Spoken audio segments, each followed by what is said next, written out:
Silang maghatid sa atin ng balita. Kasama sina Jobert at Derek Chap. Silang mga kasama natin sa oras na opinyon, talakayan at diskusyon. Tutukan sa OOTD. Kong Saldi is in the US right now. He will undergo extensive medical checkup because of his heart ailment. And then to say that he is hiding or, abscond from any accountability or transparency in relation to the ongoing investigation. Walang katotohanan yan. Representative Alfredo Garbin Jr. humihingi ng due process para kay Saldico. Kung nga si Prina, if we could turn back the hands of time, kung pakakasalan ka niya ulit, sabi niya yes daw. Anong reaction mo doon na ibabalik daw panahon, pakakasalan ka pa rin ni Pri? Wow, well, hindi ko alam. Thank you siguro. I mean, Dal always said, I told Pri this, that she's the love of my life. Priscilla Mirielles, handang pakasalan muli si Jan Estrada kapag sila'y nagkabalikan? Totoo ba? Nakikinig po kayo sa isang kapuso actress na si Jillian Ward. Ano pong reaction niyo? Jillian Ward, young actress ng GMA. May mga blind items po na nalilink po kayo. Kay Jillian Ward. Aware po ba kayo doon? Marites lang yun. Kapuso actress Jillian Ward, sinagot ang mga netizen ukol sa di umanong relasyon niya kay Manong Chavit Singson. Kilala mo? I mean, si Manong Chavit, have you met him? May mga interactions ba kayo? Engagements with you and your endorsements or your family? What is your side of the story? Tito Boy, ito na po yung first and last time na speak about this. Pero never ko po siya nakilala, never ko po siya na-meet, never ko siya nakausap, never po kami nagkita. Komento at reaksyon ng netizen, abangan mamaya! At makihula sa ating hula, tirahin na yan! Dito sa OOTD!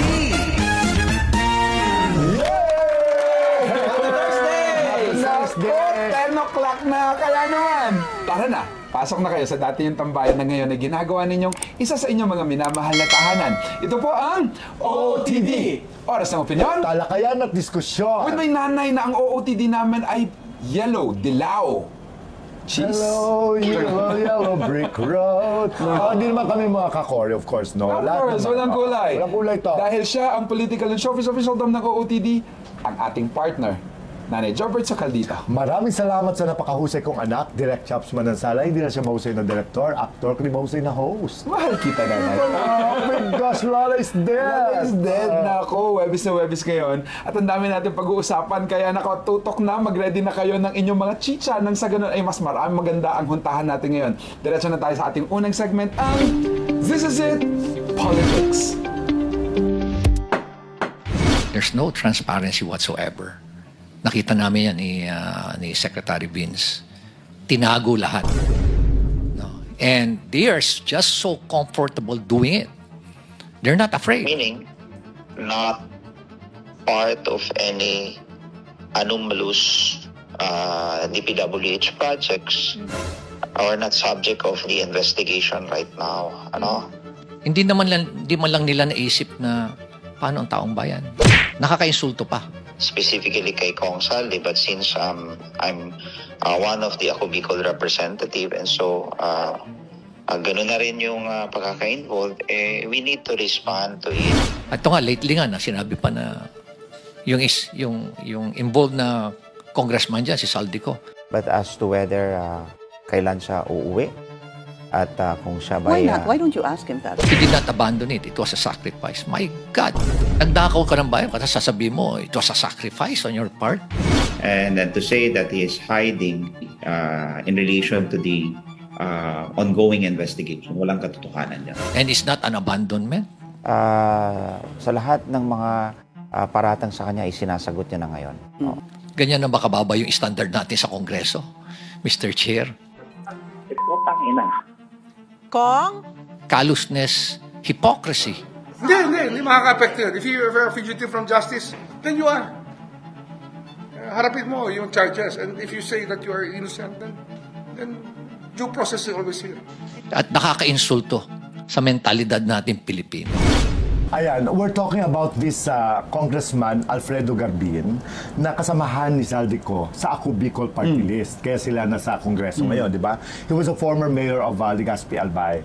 Ngayon, he's so visible kasi, di ba kapag congressional hearings, may mga investigation nila, etc. Na-interview pa nga ito ni Karen Davila minsan eh.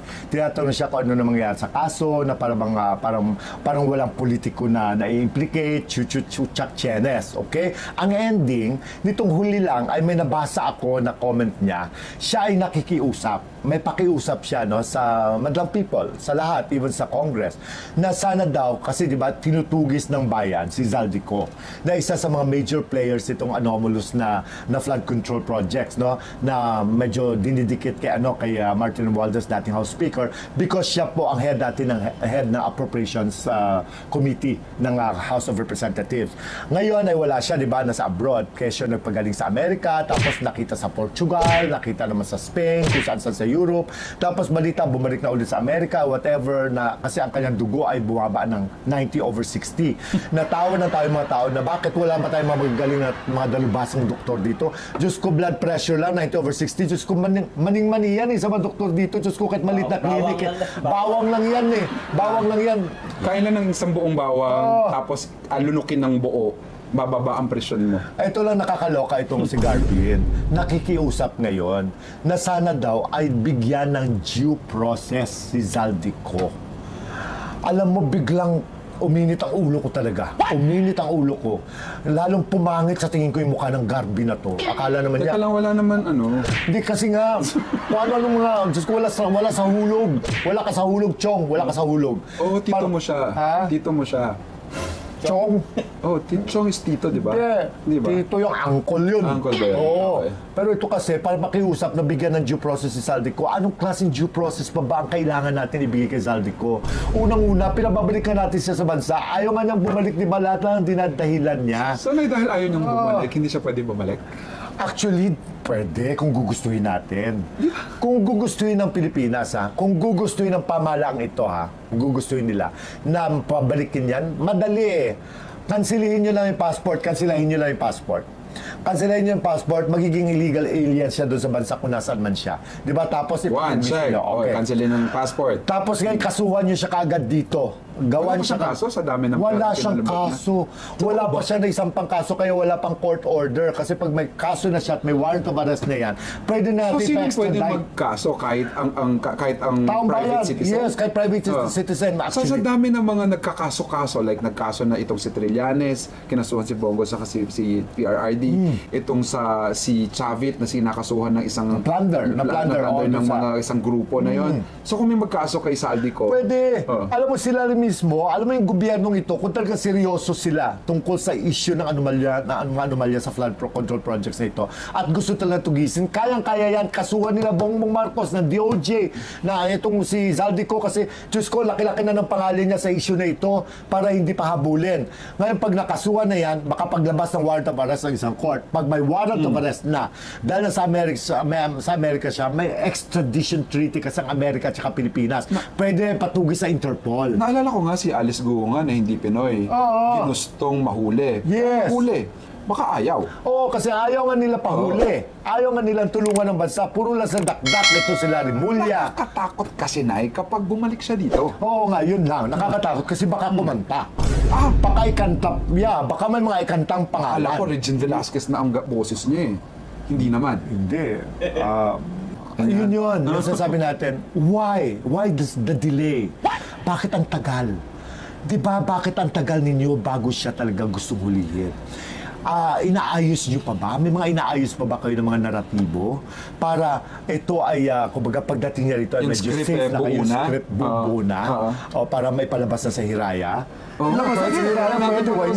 Theater production. Yun ang sasabi natin. Marami nagtatanong, bakit ang tagal-tagal ng huli dyan? Bakit hindi nyo may pabalik dito sa Pilipinas? Di ba nung naupo ang ating mahal na kaibigan sa House Speaker Boji D, isa yan sa una niyang inasikaso. Ang pabalikin siya siya in the next 5 days na to or 10 days. Ano nangyari? Hanggang ngayon wala pa rin. So, nasa Amerika na raw ngayon. Bakit hindi nyo kasi kasuhan dito? Kasi hindi naman kayo talaga pwede mag-Interpol doon. Kasi hanggat walang warrant of arrest, hanggat walang kaso, kasuhan nyo na. Kasi di ba lahat na lang ang tinuturo siya, siya tuturo. Ngayon, ngayon, itong Garvin na ito, lakas pa ng loob para makiusap na. Bigyan ng due process. Diyos ko, alam mo, gusto ko siyang sampalin. Una, paano mabibigyan ng due process kung wala nga siya? Ayaw wala nga siya dito. Kaya nga, anong due process ang hiningi mo? Due process mo mukha mo. So, very siya na eh. Kumbaga, parang itong si Harry Roque, parang ganun din? Ang dating niya? Wala naman. Hindi ko alam kung anong drama. Kay Harry Roque kasi, di ba? Wala naman siyang, may case din siya? Wala pang warrant of arrest. Kaya hindi pa siya pwedeng extradite. At saka the fact is, nagmingi siya ng political asylum sa Netherlands. Kasi habang nakabinbin ang kanya political asylum that would run for a year or year and a half, hanggat hindi ma-approve or ma-deny siya doon, tsaka pala siya sabi ko na, hindi pwedeng dahil nakalimutan na natin, makakalimutan na rin ng mga inaasahan natin ng mga politicians na mainit ang kaso. Mainit. Diba may ICI na nga, may ombudsman, may whatever. Pero hindi pa nyo kinakasuhan itong si Zaldico. Na alam naman natin na dala-dalawa ang jet, ilan ang helicopters, ang dami yung pera. nagsabing talagang siya ang lahat. Tinuturo nyo lahat, diba? Gusto pa nga yatang gawing sacrificial lamp pa yan or whatever. Pero pabalikin nyo muna dito. Paano pa babalikin yan? Kasuhan nyo. Kaya may warrant of arrest. I-cancel nyo yung passport para magiging illegal siya doon. Para walang magagawang Amerika. Kundi i-deport siya. Alam pa ba ituruan sila? Parang alam naman nila yan. Ewan ko nagbububuha ng mga to eh. Kala ko tatalino bobo ng mga to eh. Kakaloka eh. Ngayon, merong isang congressman na magsasabing bigyan siya ng due process na parang sinasabi at mina-mindset tayo na, huy, wala siyang kasalanan. Anong meron siya? Ba't hanggang ngayon hindi siya bumabalik dito kung wala siyang kasalanan? Alam mo, Garvin, baka ang minumumog mo Moriatic. Hindi mo lang... Kung Moriatic ang minumumog niya, baka wala na siyang bibig. Oo, sana. Kung ganun din lang, nag-due process pa hiniling mo, mag-Moriatic ka. Kakaloka ka. Marami na rin talaga. Marami ng mga tao na mga netizens sa mga Filipino na claiming, na clamoring, na pabalikin si Zaldico. Bakit hindi natin mapabalik? Pag gusto, may paraan. Pag ayaw, maraming dahilan. Si Attorney Claire. Tanungin natin siya. Attorney Claire, baka may sagot ka. Bakit hindi mapabalik-balik si Zaldico? Ang kapatid naman natin, Claire, na siyempre, sasagot siya ng safe. Di ba? Pero tanungin natin diretso ngayon si Bongbong Marcos, si Presidente. Wala nang mga undersecretary, diretso tayo kay Bongbong Marcos, di ba? Sumbong mo kay Pangulo. Ngayon, kinakausap ka namin, bakit hindi niyo mapabalik si Zaldico? So, ibig sabihin, si Zaldico ay mas powerful kaysa sa'yo. Maring tama. Presidente ka. Congressman lang yon at large pa. At large because pero clamor ng maraming mga Pilipino na pabalikin ang isang Zaldico. Hindi ba pwedeng pagbigyan? Ano ba yan? Gulo nyo, kaya wala na tayong tiwala. Ang baba ng trust ratings niya ni PBBM despite all these exposés. Gawan mo na ng paraan to, pabalik mo Zaldico. Kastiguin mo na kagad dyan. Naumpisahan nyo naman po, mahal na Pangulo. Kayo naman po ang nag-umpisa ng itong lahat ng pagsisiwala. At sabi nyo nga po, di ba, racket ng mga politicians. Yung kickbacks nila. At ngayong lumalabas po ang pangalan ni Zaldico, na dati-rati na siyang lumalabas. Sinabi na ni Vice President Sara Duterte yung si Zaldico dati pa. Pero ngayon na meron ng ibang nagpapangalan, naniniwala po kami na nanonood lang, na nag-expect lang na may kasalanan itong si Zaldico. Ito tandaan mo. Sana nagkakamali lang ako sa kantaha ko. Baka pagdating ni Zaldico, sabay silang gawin, saka sila ni Martin Romualdez, sabay silang gawing state witness. Subukan nyo. Doon na makikigyera na ako. Doon na magkakagulo ang maraming bagay. Pero sa akin, kung talagang seryoso sila sa sinasabi nilang paglinis, pauwiin nyo na po si Zaldico. Pauwiin nyo na. Due process. Due process na nga, sobra na Hindi pwede naman bigyan ng due process. Pauwiin nyo po muna. Paano mabibigyan ng due process kung wala siya dito? Hay nako, nakakapagod kayo. Kaya lipat na tayo ng topic. Nabibisit ako kay Garvin na to. Sabihin mo muna sa mga OOTs, ang damugid ng kanilang mga komento. Ay, nako. Sila mismo nagsasabi na pabalikin na. Itong Garvin na to parang garbage bin eh. Oo nga. Oh, di ba? Kasi nga, hindi niya naiisip yun, no? Sinasalba niya, kaibigan niya kasi. Bulok ang utak eh. Di ba? Yung mga ganyan mga pag-iisip. Ano po salbahan? Salbahin niyo po kami. Isalba niyo ang bayan. Kami. Tayo. Ang buong bayan na ating minamahal. Bigyan doon ng due Huwag isang tao process. lang. Due process mo, mukha mo. Ay, naku, tama ka na. Ilipat na natin ang ating next segment. Diretso na po tayo sa ating segment, ang latest release ng showbiz. John Estrada is the name. Yes, of course. Kaibigan natin yan. But yun, siyempre, may mga bagay-bagay na ganap sa buhay natin na hindi naman natin kagustuhan, tulad ng kay John Estrada at ang kanyang love life, no? Anong meron? Ang asawang kanya na si Priscilla Morales, ang dating Miss Earth, di ba? Na hiniwalayan siya because na pag-alaman, na nahuli yata na may ibang girl, ha? Galit na galit si Pangkoy. Ewan ko ba, may gusto siya kay Priscilla. Palibasa. Baka kay John. Baka kay John. Palibasa lalaki. John Estrada. Okay. Anyway, yun. So, yun, di ba, hinwalayan niya si John Estrada. Napagwalay si Priscilla. Dahil Umuwi. nga nakita na para maraming babae itong si John Estrada, nasaktan, bumalik ng kanyang bansa. Siargao ba yun? Sa Boracay na Boracay. Doon nagsimula lahat yun. So ngayon, ang ginawa ni Priscilla, she packed her bags at saka umuwi ng, saan ba siya? Brazil. Umuwi siya ng Brazil, no? Tapos, kumbaga, she lived her life, no, by herself, alone. So si John, ang balita lately ay gustong balikan si Priscilla. Bumalik naman si Priscilla dito sa Pilipinas. Bumalik sa Pilipinas, pero hindi bumalik sa kanya. Yes, hindi bumalik sa kanya. Kumbaga, bumalik si Priscilla dito, syempre, siguro, inaayos niya lahat ng mga bagay. Mukhang nandito na buhay niya rin. Nandito naman, may trabaho na rin naman siya dito. At may anak sila ni John. Tapos, nga itong si John, nagpapahiwatig kasi of all the women daw na dumaan sa buhay niya. May realization. Ang mahal na mahal nga daw niya ay si Priscilla at gusto nga raw niya itong balikan. At pakasalan ulit. At pakasalan ulit, given a chance. Yes, pakakasalan niya ulit. Pero may statement si Priscilla. Ano sabi niya? Ang sinabi ni Priscilla, sabi niya, she didn't have regrets. Wala siyang regrets sa pakipagrelasyon, sa pagiging asawa kay John. Because si John, kasi lalo't may baby sila, may anak sila, was a very good provider. Tsaka minahal naman niya talaga si John. Pero ang sa kanya kasi, meron siyang prinsipyo that once she closes a chapter of a book or closes a book, she will not open it again. She will not open it again. Kumbaga, okay na siya. No reopening. Wala na. Kumbaga, sinasara niya ang sarili niya. Hindi na siya makapagbalik. End of the story. End of story siya kaagad. So, that leaves John ngayon in a quandary kung ano ba, ipupursu pa rin ba niya si Priscilla? Pero sabi nga ni Priscilla, wala nang chance. Dito mo na maiisip na sa huli talaga magsisisi ka, marirealize mo. Kasi men talaga are really polygamous. Yes, by nature. By nature na yan eh. Na kung minsan talagang wala namang love, kaya nilang makipagniig sa kung sino man. Nakakalimutan na ang pagtatsaga at pagtitimpi at pagsasakripisyo sa libog na meron ka ay maaaring makasave ng isang relasyon na gusto mo naman pala talaga. Kasi syempre for Priscilla, she was betrayed by her husband. Of course, kailangan ibalik niya, itaas niya ulit ang kanyang dignidad. Kumbaga, that's the only thing that she keeps to herself. And she love and respect herself more than anyone. Yeah. And what she's doing now is a self-love. Well, and we're not saying that she doesn't love John anymore. Yes, Kasi, syempre, hindi man biro yon. Many years kayong kasal. Syempre, andyan pa rin. At may anak kayo. At may anak kayo. Pero para sa kanya, there's no going back. There's no going back.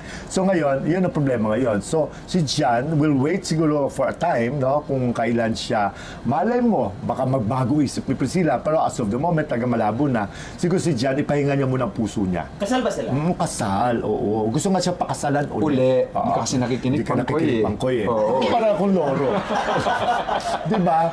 So ngayon, with that, no, we wish you the best of luck, John. Pero in fairness, sinabi naman niya, no, wala siyang regret. Ako meron na, isingit ko lang na sinabi niya about Janice de Belen. Na nung sila, pinangatawanan niya raw si Janice de Belen. And he was only 18 years old. Yes, he was 18 nung naging jowa niya si Janice. At may 4 silang anak. May 4 silang anak. So parang kahit 18 lang ako, during that time, mapasasabi kong pinangatawanan niya. Parang nasubo siya, napasubo. Parang na-miss nga niya ang kanyang youth.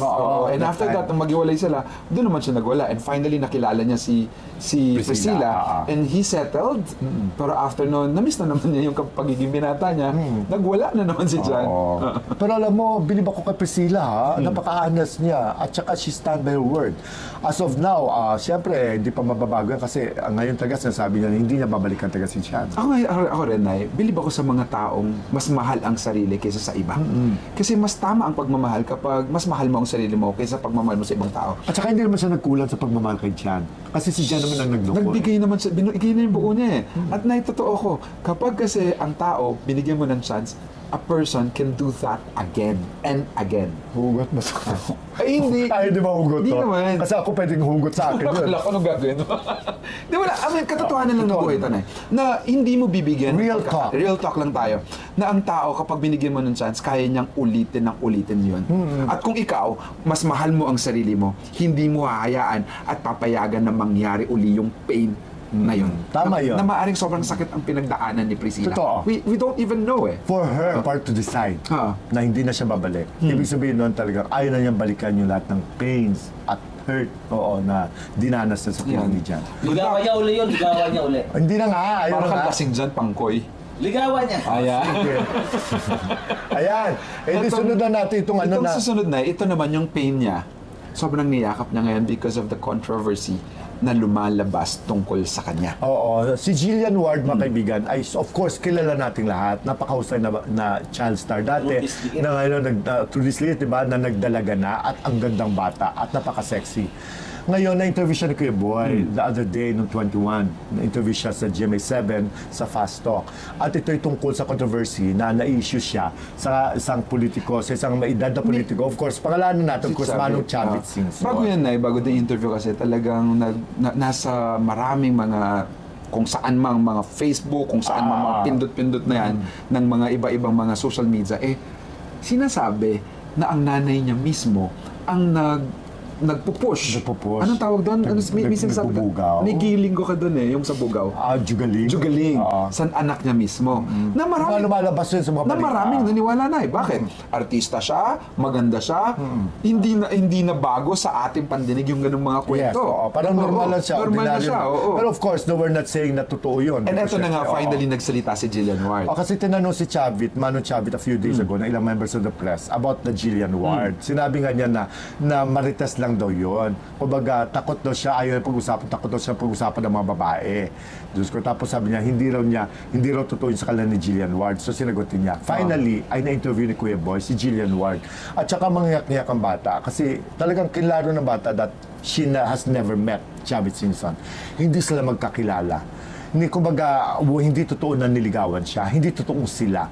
At tinanong nga siya ni Kuya Boy yung tungkol sa issue na nag-birthday yata siya sa Okada, na sinasabi na ang sponsor niya doon is Chavit Singson, na dumaan na sa backdoor para hindi mahalata, na may video pa raw yun. Sabi nga ni Jillian, ipakita niyo ang video. Sabi niya, para magkaalaman. Kasi, kumbaga, talagang naninindigan ng bata na wala silang relasyon kay Chavit at hindi sila magkakilala ni Chavit Singson. Niramdam ko ang pain. Oo, na bata. Kasi na pati ang nanay na nagpalaki ng tama sa kanya, nasasabit. Pinapalabas mo yung nanay has something to do with this. I don't think so. At yun yata ang pinakamasakit sa isang nagmamahal na anak, na marinig at siraan na ikaw ang maging dahilan na maging pangit ang imahe ng iyong pinakamamahal na ina. Tsaka kawawa naman yung nanay, nakakaladkad sa hindi magandang gawain. Kumbaga, it's not really fair, no? Kasi kahit sabihin mo na chismis lang yun, hindi fair. At tsaka, tinanong ko si Kuya Boy, tinawagan ko siya that day, kasi inalam ko kung live yung interview niya kay Jillian Ward other day, nung last Tuesday, ay sinabi niya na, tinanong ko siya kung, do you believe in her? Do you believe in what she said? Tapos sabi niya, oo, Job, sabi niya, naniniwala ako nagsasabi ng totoo si Jillian. Kasi sabi ko, hindi ako magtataka na si Manong Chavit ay naging interesado taga kay Jillian Ward. Pwede. Kasi kasi maraming mga kilalang mga Jugi Wonderland dyan Alam mo yan, yung Jugaling. Jugaling. May I'm sure pinapakontak niya yan si Jillian. Pero hindi taga umubra. Hindi pumayag si Jillian sa ganung setup. Kaya siguro type niya, pero hindi siya nagwagi.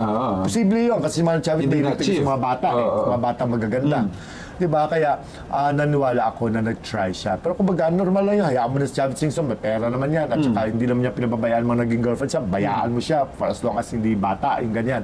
Pero si Jillian, kawawa naman yung bata na ipagpipilitan na may relasyon sa isang may ginad na. May ginad na. Alam mo, sinasabi niya yung kanyang kwento na nagtatrabaho po ako ng maayos, nagpapakapagod po ako. Tapos ganito po ang sasabihin niyo. Tapos nanay ko pa. Parang ang sakit talaga, nanay, na parang you are trying to make the everything, do everything and sacrifice, magtatrabaho. Ang hirap ng trabaho ng mag-isa na eh. Oo, at saka hindi naman siguro, wala siya magagawa because she's so beautiful. Talagang marami talaga magkakagusto sa kanya. At karamihan dyan, marami dyan mga may edad na, mga matatanda na, may mga pera. Pero it's not her cup of tea. Kung huwag niyo ipilit. Tama lang. If she falls for a younger man or for an adult man, siguro one day, pag minahal niya, well, that's her decision. Pero sa ngayon, huwag natin ipilit na. Ako, bilib ako, Nay, sa kanya na harapin niya at linisin niya ang pangalan niya at pangalang nanay niya. Kasi Nay, talaga naniniwala na ang tao eh. So eto na nga talaga na kasi may mga nanay kasi marami akong kilala.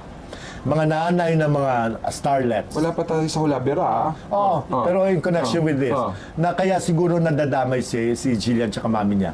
Mga mothers na mga starlets na sila mismo nagbibitmit ng mga anak nila sa mga lakaran. Alam mo yung lakaran? Yes. Yung binubugaw ang sariling anak. But let's spare Jillian Ward. Pero let's spare Jillian and the mom. Wag naman, that's not fair. Kaya siguro yung mga tao, at saka ibang mga press, ay akala they're one of them. Pero no. Tsaka kapag ganyan na kailangan alam mo hindi totoo, sabihin mo na sa social media mo, magsabi ka na hindi totoo yan. AI nga lang daw yung ipinapalabas eh. Sabi nga niya, pakita niyo lang yung video na basta wag lang AI.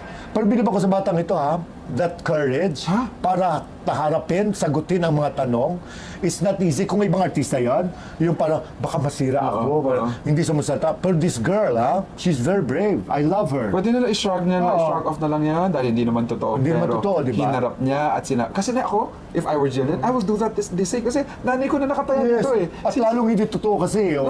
Tsaka rin naman sinisira, ako na lang sige, dahil artista ako, spare my mom. Spare the mother. Tsaka siya mismo rin, parang sila, kung hindi naman totoo, huwag niyo naman gawa ng ganyang kwento yung bata. Totoo. Si Manong, gwapo ni Manong kasi. Iba rin kasi ang kinang ng pagkagwapo ni Manong. Manong, tinang mo. Joke lang, Manong. Yan, kay Jillian Ward, saludo ka na kami sa'yo. At sa mga iba pang mga artistang may mga kinakalat ang maraming marites na hindi totoo. That is the best thing to do. Harapin at sabihin hindi totoo yan. Yes, and that's the right thing to do. Yan. Okay. And the next right thing to do ay pumasya sa Deluxe Spa. Tama. Sama kita doon, anak Jillian. Punta tayo sa Deluxe Spa. Magpamasahe ko doon pag walang stress mo. Ito po ay located sa may Scout Fernandez, malapit sa Tomas Morato, sa gilid ng Chili's. Oo, nandoon lang yan. Bukas lagi yan. Hanapin mo lang si Vince Miraflores. It's a hotel experience, of course. Sa mga gusto naman... Mura pa. Ito pa, Nay, gusto rin magbakasyon na mura lang sa Tagaytay. We have Kisha's Staycation. 3 bedrooms, isang buong bahay. Naku, ang dami na po nagpapabook na mga OOTDs at maraming salamat. Magpabook po kayo sa ating page. Dito sa OOTD page natin, sa Facebook page, nang sa ganon, or mag-comment kayo, ngayon, pwede ka mag-comment, nang sa ganon ay ma-lead namin kayo kung saan kayo pwedeng mag-contact. Tagaytay po, nasa gitna lang siya, may swimming pool, naku, buong pamilya pwedeng i-accommodate po ng Tagaytay Staycation. Magpaano na kayo kaagad kasi December na. Mo December po.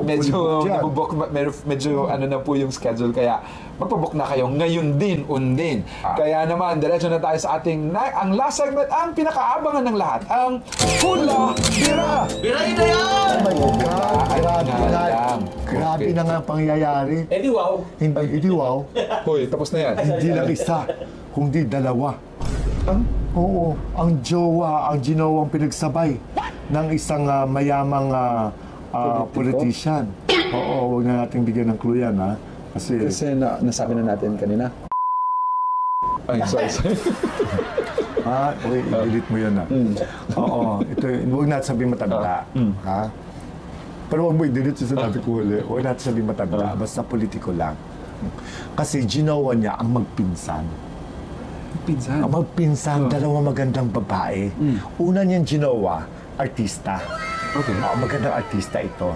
Wait lang, ito ba yung artistang sinabi niyang hindi totoo yan? Ate Guy, Joke lang. Oo. Na hindi raw naging sila. Oo. Kasi sabi niya, yung pinsan niya yun. Hindi daw siya. Ang sabi niya, kasi siyempre yung booking agent, kaibigan booking ko. agent. Iba-iba. Jugaling, Wonderland, booking agent. Kaibigan ko. Kinuwento niya sa akin yung story. Na ito si actress, ang una naging girlfriend nitong si politiko. Tapos, si actress ay medyo, siyempre, siguro baka hindi na masyadong feel politiko, jump into another relationship with another politiko na super rich. Oh, okay. Yeah. Pero that time, kaya ang ginawa, nung napunta siya doon sa another politiko na muntik na maging house speaker, ay girlfriend naman nitong masyondang politiko. Huwag niyo sabihin matanda kasi. Ikaw lang nagsasabi Ako na. ba nagsabi? Yung masyondang politiko, yung pinsan na maganda. Ngayon, ang artista at yung pinsan niya ay nagpapabonggahan doon sa kanilang lalawigan. Kasi pinatayuan ng bahay, ng malaking bahay ni politikong masyonda. Itong pinsan niya.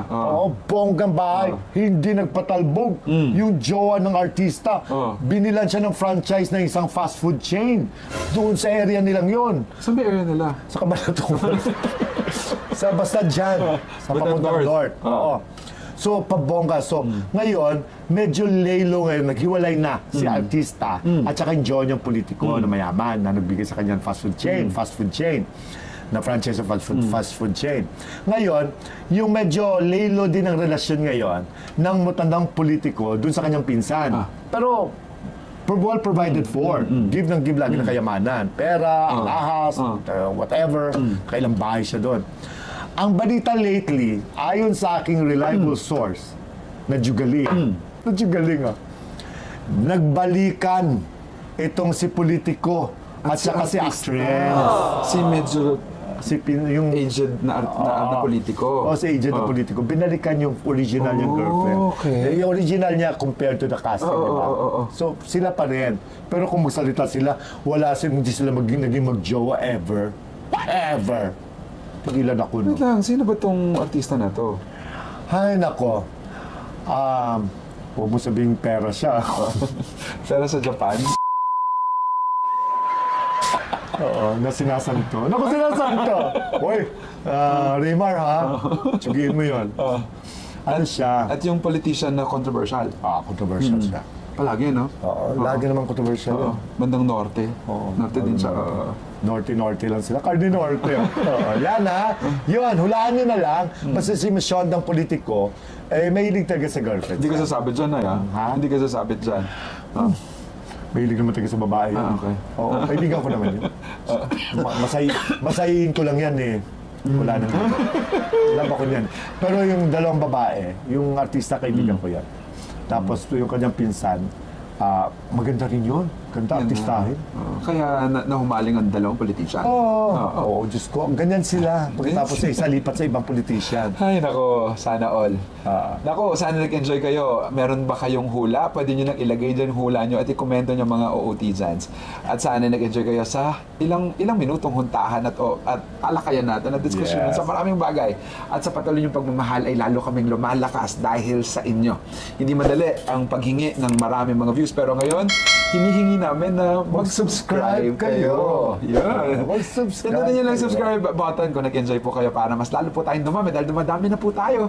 And dahil sa inyo po na nagmamahal sa amin, mga Team Share, mga nanonood palagi ng episode ng live, Team Live, ikaw na Team Silent, Team Tanggol at Team Pakulay na nagpapakulay palagi. Maraming salamat. Team Replay, Team Balik sa umpisa, Team Ba. Ako, Team Ba. Team You. Team You. At Michael Pangkoy, maraming salamat. Salamat, Leon Miclad, of course. Raymar Buada. Raymar Buado, and of course, my favorite Alexa model ng Alaksan. Ito po ang OTD. Oras ng opinyon. Talakayan at diskusyon. With my nanay na sobra-sobra ang mga clue niya sa kanyang hula bira dahil, kaibigan mo naman si Mano. Pasok, patay. Ang ating minamahal na ni Jobert Sacaldita. Maraming salamat, mahal ko, anak, Direct Chaps Manansala, na ang bilis mo hulaan yung mga pahulaan ko, ng mahulang bira ko. Kasi kung minsan ayoko talagang malaman kung sino, pero minsan nakakalimutan ko naman ang pangalan, kaya dapat malaman ko. Daming row 1, Huwag kayo, balik kayo sa row 4. Sa lahat ng inyo, opinyonan lang ito. wala namang maling opinion sa tamang talakayan na may makapusong diskusyon. At sa lahat, mag-ingat po tayo. And to God be the glory. Bye-bye! We love you!